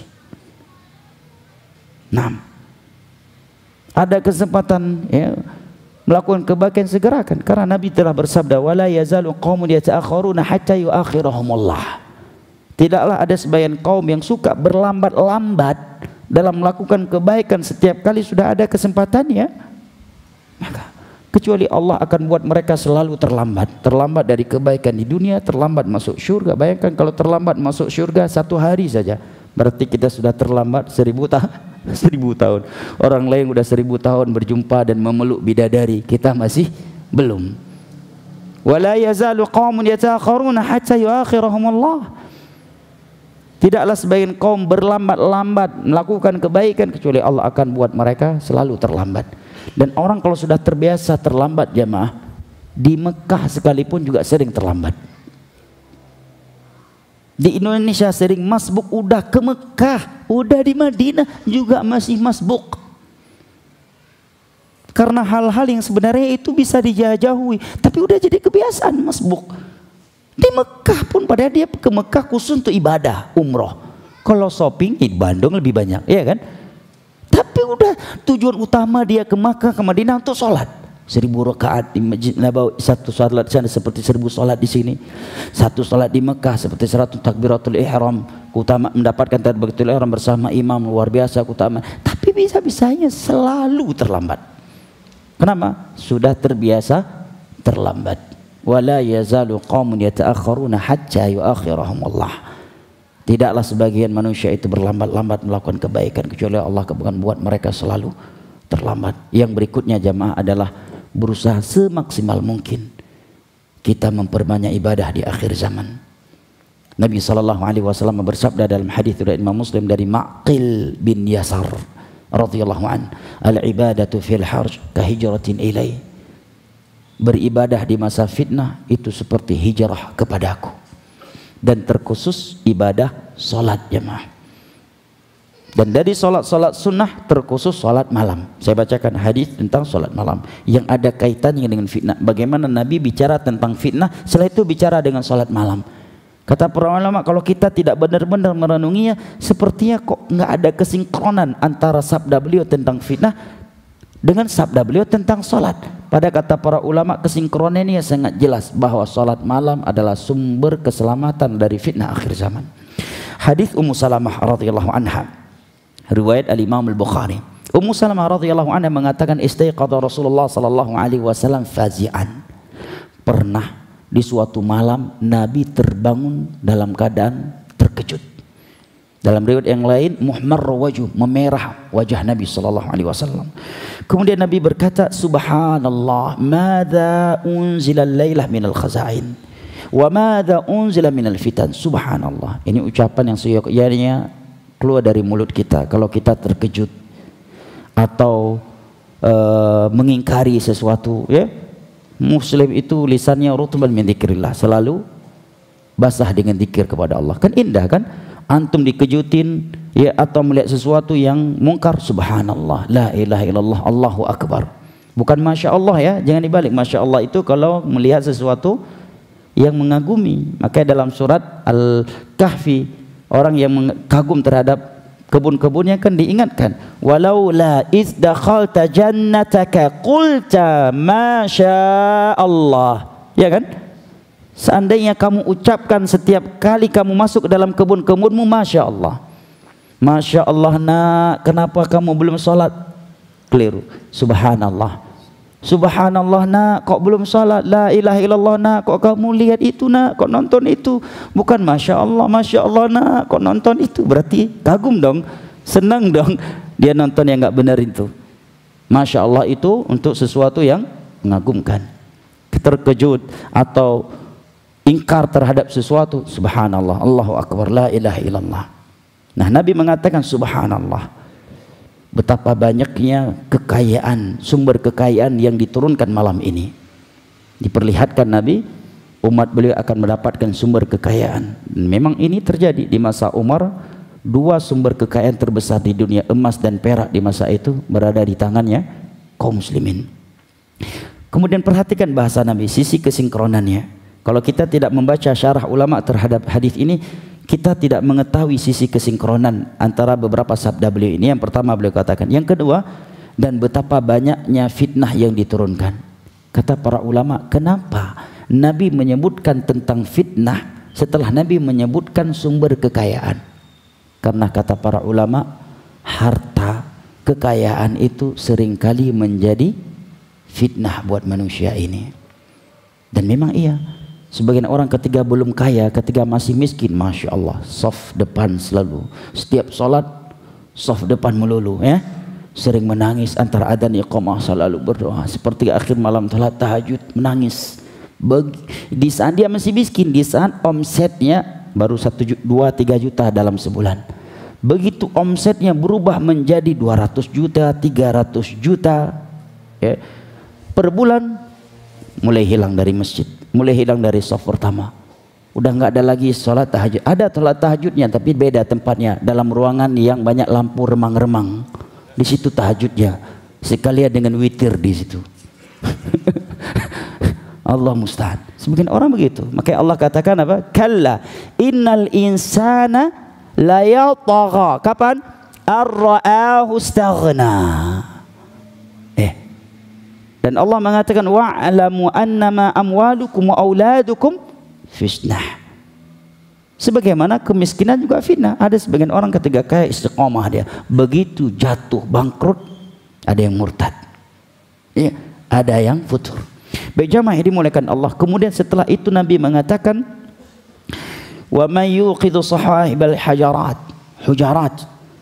Tolong siapa yang mau membangunkan orang-orang yang masih di kamar, maksudnya keluarganya, istri-istri dan anak-anaknya, agar sholat malam. Kata para ulama, kenapa Nabi menyebutkan tentang sholat malam setelah Nabi SAW menyebutkan tentang fitnah? Karena kata para ulama, sholat dan khususnya sholat malam itu sangat menjaga seseorang di siang harinya. Orang yang menjaga sholat malam sepanjang hari akan semangat melakukan kebaikan dan menjauhi kejelekan. Dalam hadis Abu Hurairah radhiyallahu anhu yang diriwayatkan oleh Imam Bukhari, Nabi menyebutkan apabila seorang hamba tidur di malam hari, maka nafakha syaitan aqida syaitan fi qafiyati thalatha uqad. Apabila seorang tidur di malam hari, syaitan meniup 3 buhul di belakang kepalanya, dia ikat 3 buhul. Jangan antum katakan, ana udah raba-raba Ustaz, kok nggak lihat, kok nggak ada buhulnya. Itu berita gaib dari Nabi. Kewajiban kita mengimaninya. Ada 3 buhul yang diikat oleh syaitan di belakang kepalanya, qafiyah. Nah, di setiap buhulnya dia meniupkan 6. Walailuka tawil, tidurlah kawan, malammu masih panjang. Dan itu kita rasakan kan? Kadang kita udah hidupin jam alarm. Alarmnya kita hidupin 1 jam sebelum subuh. Begitu bunyi, kita ambil, kita matiin. Padahal kita yang hidupin tadi sebelum tidur, ya kan? Bunyi lagi, masih setengah jam lagi, masih sempat 10-11 rakaat lagi. Bunyi lagi 10 menit, masih ada 5 menit sebelum adzan nanti witirnya. Begitu adzan dikumandangkan, iqamah masih panjang, itu kan masjid sunnah, antara adzan dan iqamah 15 menit. Begitu iqamah masih ada 1 rakaat. Nah, Nabi menyebutkan masuk tasyahud aja masih dapat pahala sholat jamaah. Ya, selesai salam imam, datanglah syubhat dia. Khilaf ulama tentang sholat jamaah. Ada yang bilang fardu kifayah, ada yang bilang sunnah. Allah musta'an. Mau habis waktu, alah sholat kan bukan syirik, yang penting bukan syirik. Na'udzubillah min dzalik. Maka kata Nabi, kalau dia bangun langsung berzikir alhamdulillahilladzi ahyana ba'da ma amatana, maka 1 buhulnya lepas. Sisa berapa lagi? Sisa 2. Kemudian dia berwudu, maka lepaslah buhul yang kedua. Kemudian dia salat, maka lepaslah buhul seluruhnya. Kemudian Nabi mengatakan asbaha nasyitan thayyiban nafs. Orang yang seperti itu di malam hari, dibangun di waktu pagi hari, dia dalam keadaan semangat melakukan kebaikan dan baik jiwanya. Tapi kalau tidak, asbaha kaslan khabithan nafs. Di siang hari dia pemalas dan buruk jiwanya. Dan ini kita rasakan. Kita nggak usah nilai orang lain, diri kita sendiri. Kalau lagi nggak sholat malam gimana? Di siang harinya suka dengki, sombong, suka berburuk sangka sama orang, suka gibah, malas bawaannya, ya. Tapi kalau sholat malam, masya Allah, semangat kita. Makanya sholat itu sangat penting jamaah. Bahkan sholat menyelamatkan kita dari maksiat. Inna sholata tanha 'anil fahsya'i wal munkar wa la dzikrullahi akbar. Ada seorang yang datang kepada Hudzaifah radhiyallahu anhu mengatakan, ya Hudzaifah, aku khawatir diriku ini munafik. Aku jatuh bangun dalam dosa, berdosa taubat, jatuh lagi, puasa taubat, jatuh lagi. Aku khawatir diriku ini munafik. Maka Hudzaifah radhiyallahu anhu mengatakan, asallaita wahdak? Idza kunta wahdak, apakah kamu suka salat ketika sendirian, salat sunnah? Beliau menjawab, iya. Astaghfarta kullama aznabt, apakah kamu beristighfar, bertaubat setiap kali jatuh dalam dosa? Iya. Izhab salamakallahu minan nifaq, pergilah kamu, semoga Allah selamatkan kamu dari kemunafikan. Dan terkhusus jomblo jamaah, nggak mesti jomblo juga, antum dapat tugas keluar kota, kemudian tidur di hotel, di kamar sendirian, kawan-kawan yang lain udah pada pergi ke diskotik, sisa antum, ya subhanallah, ubun-ubun udah bangun nih, pergi enggak, ya. Ketika alasan yang nggak ada duit, si kawan bilang, bro biar gua yang bayarin, tenang aja deh, lain kali lo yang bayarin, kali ini biar gua yang bayarin. Ya udah lo masuk aja ke dalam, nggak usah minum-minum yang enggak, kamu minum yang lain, nemenin gua aja. Itu berat, langsung sholat antum. Atau ketika antum dalam kamar hotel atau sendiri, ada bisikan-bisikan untuk bermaksiat, zina atau yang lainnya, sholat, insyaallah bisikan itu akan hilang. Inna salata tanha 'anil fahsya'i wal munkar. Diriwayat oleh Imam Ahmad dari Hudzaifah radhiyallahu an. Beliau mengatakan kana Rasulullah sallallahu alaihi wasallam idza nabu amrun faz'a ila shalah. Nabi kalau ada urusan serius langsung beliau selesaikan dengan salat. Galau, frustasi, ya apalagi antum seorang pemuda jomblo sedangkan fitnah syahwat di sekitar antum luar biasa. Antum sebagai mahasiswa di kampus syahwat, pulang dari kampus syahwat, dalam perjalanan fitnah syahwat luar biasa, ngekos sendirian, ya. Dan kos-kosannya di tengah-tengah kos-kosannya para mahasiswi lagi. Keluar rumah sana orang ngumbar orat, bahkan di beberapa tempat kita pulang dipanggil. Ada beberapa tempat di Indonesia, ya, anak ketahui kita lewat dipanggil, walaupun dia udah lihat kita berjenggot, nggak segan dia. Bahkan ada juga, subhanallah, dia bang, mas cuma segini mas, subhanallah. Antum kosnya di tempat seperti sendirian lagi sholat. Jaga sholat malam, insya Allah akan Allah jaga kita, dan sepanjang hari kita akan semangat. Kemudian yang terakhir jamaah yang dimuliakan Allah, teman pergaulan sehari-hari. Ayat dan hadis yang berbicara tentang pengaruhnya teman, saya kira hal yang kita maklumi. Dan terkhusus antum yang masih bujang jomblo lagi, rata-rata jablang, ya udah bujang udah pasti jomblo ya. Udah rata-rata anak-anak muda yang jomblo futur karena pergaulan, rata-rata pergaulan. Makanya Nabi sebutkan perumpamaan teman duduk yang baik dengan teman duduk yang buruk seperti penjual minyak wangi dan pandai besi, ya kan? Dalam hadis yang lain Nabi katakan agama seseorang seperti teman dekatnya. Orang Arab mengatakan as-sahib sahib, teman itu, ya. Menariknya ada seorang teman udah diaman duduk di depan ulama, pulang gara-gara pacar lamanya menghubungi dia. Ya, pergaulan rusak, ya. Setelah itu serusak-rusaknya. Pergaulan sehari-hari sangat pengaruh jamaah. Apalagi antum bujang, jomblo lagi, berada di kota besar, bangun komunitas yang baik. Seandainya mau olahraga futsal, goes, cari komunitas yang walaupun mereka bukan malaikat, tetapi paling tidak ketika antum bersama dengan mereka, antum yang tadi yang pencandu rokok, mau rokok agak malu-malu, ya kan? Mau ngerokok harus ke toilet dulu. Jadi bentar ya mau kemana? Ada ustadz, kan nggak berani ngerokok di situ, harus ke toilet ngerokoknya, ya kan? Awal-awalnya ngerokoknya di toilet, lama kelamaan, ya nggak ngerokok lagi, ya kan? Kalau tadi ya mungkin dengan kawan-kawan setelah olahraga bicaranya perempuan, syahwat, ya bicara tentang diskotik, ya sambil dengar musik, sambil ngerokok dan sebagainya. Ketika teman-teman yang baik bicara tentang ilmu agama atau minimal tidak mengajak kita kepada maksiat. Teman sangat pengaruh jamaah. Dan sekali lagi terkhusus antum yang masih jomblo, yang masih muda dan tinggal di kota besar yang seperti ini, pergaulan komunitas itu sangat pengaruh. Nah, wallahu taala alam bisawab. Di sini ada beberapa pertanyaan, namun sebelumnya saya ingin bagikan hadiah yang diamanahkan terlebih dahulu ya. Baik.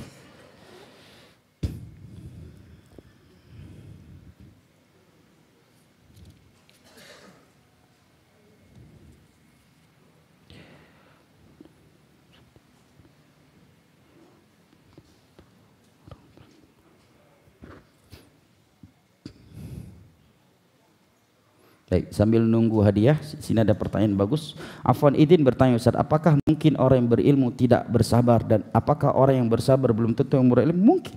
Karena sabar itu bukan soal ilmu.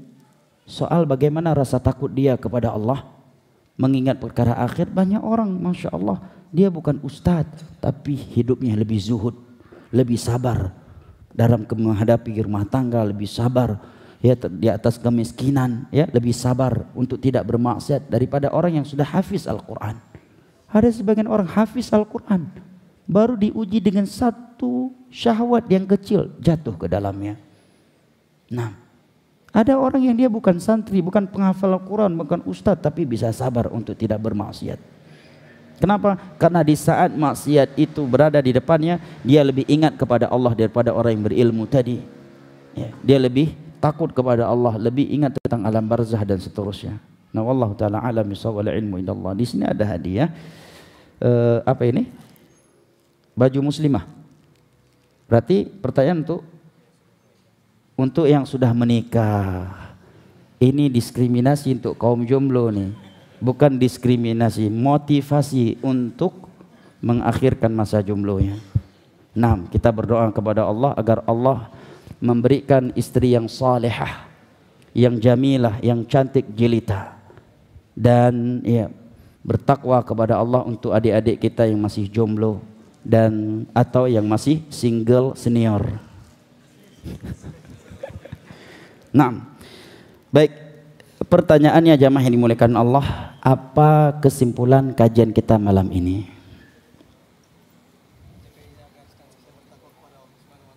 Kesimpulan kajian malam ini apa? Senantiasa bertakwa kepada Allah. Itu kesimpulannya. Judul kajian malam ini apa? Menghindari? Itu tak ada tulisannya. Lihat aja, pura-pura anak nggak tahu antum lihat. Ahsan, menjaga diri dari fitnah. Apa di antara cara menjaga diri dari fitnah? Ahsan, doa. Barakallah. Udah nikah antum? Masya Allah, barakallahu fik. Allah yahfadzak. Baik, yang kedua, tolong sebutkan salah satu dari sumber keselamatan dari fitnah. Fadhal. Udah nikah antum? Udah nikah? 2 minggu lagi. Tapi syarat dari panitia yang udah nikah gimana ini? Ya udah nikah katanya. Karena baju muslimah. Ya udah, karena 2 minggu lagi itu ya. Karena biar jadi hadiah buat calon bidadari ya. Barakallahu fiik. Semoga Allah mudahkan pernikahan antum.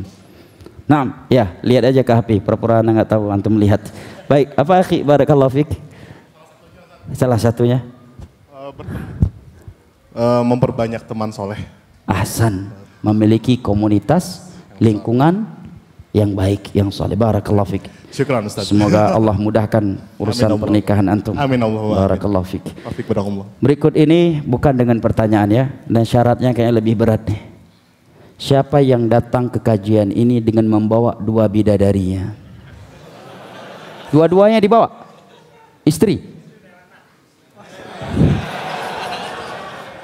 Kedua istrinya? 2 bidadarinya. Siapa yang datang ke kajian dengan membawa 2 bidadarinya? Berangkat dalam keadaan ya tidak ada kecekcokan dan tidak ada petir di dalam perjalanan. Ada yang datang dengan 2 bidadari ya, dapat hadiah. Tapi kalau bidadarinya 2, bajunya 1, diundi nanti. Suruh undi. Siapa yang menang dia mengambil ya. Undi salah satu solusi syar'i. Bahkan Nabi Yunus dilemparkan ke dalam laut hasil undian, fatasahama fakana minal mudahadhin. Naam. Ada? Enggak ada apa? Enggak ada yang mengaku? Enggak ada ya? Baik. Baik, barakallahu fik. Siapa di antara muslimah ya, kita berikan untuk muslimah, yang ikhwah udah dapat, yang paling jauh datang ke sini untuk kajian, akhwat yang paling jauh, mungkin bisa sebutkan panitia akhwat ya. Ada panitia akhwat di bawah? Ada enggak? Ada mik? Yang paling jauh datang ke kajian ini, insyaallah berhak mendapatkan hadiah abaya muslimah. Apa ini? Basic ha? Akhwat di bawah. Dari mana? Pale Endah. Di mana tuh? Bandung Selatan. Masya Allah. Ada yang lebih jauh dari ini? Kalau nggak ada berarti istri beliau yang berhak mendapatkannya. Batu Jajar. Ujung Berung. Bentar di bawah. Silakan akhwat. Akhwat yang paling merasa paling jauh ke sini. Akhwat di bawah. Saya Bandung Timur, Cibiru, Ujung Berung. Cibirung. Jauh. Ada yang lebih jauh dari itu? Soreang. Ada sebentar Ustaz. Ada yang lebih jauh dari Soreang? Ada yang lebih jauh dari Soreang? Ciparai. Siapa? Ciparai. Ciparai. Soib. Pertanyaan, ada yang lebih jauh dari Ciparai? Nggak ada untuk beliau ini. Kepada siapa kita titipkan? Kepada Ciparai, panitia ya. suaminya. Baik. saya titipkan ke panitia. Semoga yang menghadiahkan ini diberikan balasan oleh Allah dengan yang lebih baik dan Allah lipat gandakan serta arbahallahu tijarat. Di sini ada beberapa pertanyaan, insyaallah antum tanyakan kepada ustadz-ustadz yang mengisi kajian di sini ya, dan terkhusus kepada ustadz orang tua kita, Ustadz Abu Haidar atau ustadz-ustadz lainnya yang mengisi kajian di sini ya. Barakallahu fikum, karena waktu kajian sudah lewat ya. Barakallahu fik, mudah-mudahan bermanfaat dan mudah-mudahan kita bertemu dan berkumpul kembali dengan kondisi iman dan amal saleh yang lebih baik di dunia ini sebelum di akhirat dan di dalam syurga ya pada hari kiamat kelak. Amin ya rabbal alamin. Wa sallallahu ala nabiyyina Muhammad wa ala alihi wa sahbihi wa sallam wa akhiru da'wana anil hamdulillahi rabbil alamin. Wassalamualaikum warahmatullahi wabarakatuh. Subhanakallahumma.